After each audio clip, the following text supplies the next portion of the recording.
ఏ artist కూడా అందరు హీరోలు కూడా రాఘవేంద్రరావు డైరెక్టర్ అంటే నో అని చెప్పలేదు ఇంతవరకు. అండ్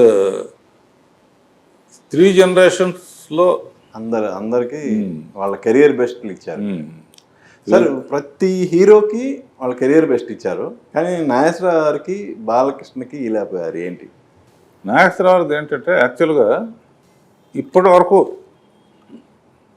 అంటే మిగతా సినిమాలు ఎట్లా ఉంటాయో తెలియదు, ప్రేమనగర్ లాంటి సినిమా అంత గొప్ప సినిమా తీయనప్పుడే మనం తీయాలి, లేకపోతే నాగేశ్వరరావుతో చేసి ఫెయిల్ అవ్వకూడదు.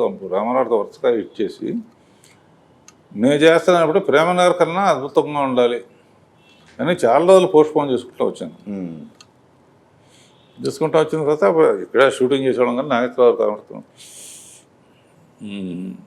ఇంకా మన వెంకట్ అందరూ క్లోజ్గా ఉండేవాళ్ళం కదా నాగేశ్వర అబ్బాయిలు.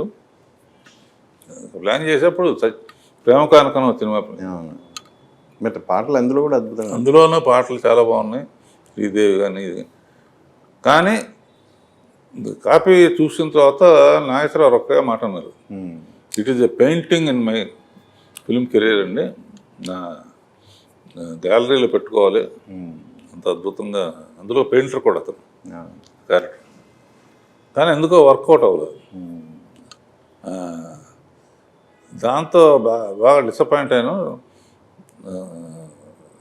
లాస్ట్లో మటుకు ఒక నాగార్జున నాన్నగారు శ్రీరామ్తో కలిసి లేదు చేస్తే బాగుంటుందండి, ఆయన కూడా ఏం చెప్పినప్పుడు తప్పకుండా చెప్పి ఆ క్యారెక్టర్ చేసింది.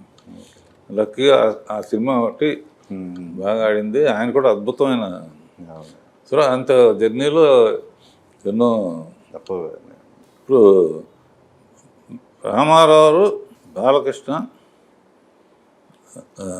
తర్వాత జూనియర్ ఎన్టీఆర్, తారకరత్న. జూనియర్ ఎన్టీఆర్ అంటే పర్యవేక్షణ లాగా చేశాను రాజమౌళి డైరెక్టర్గా.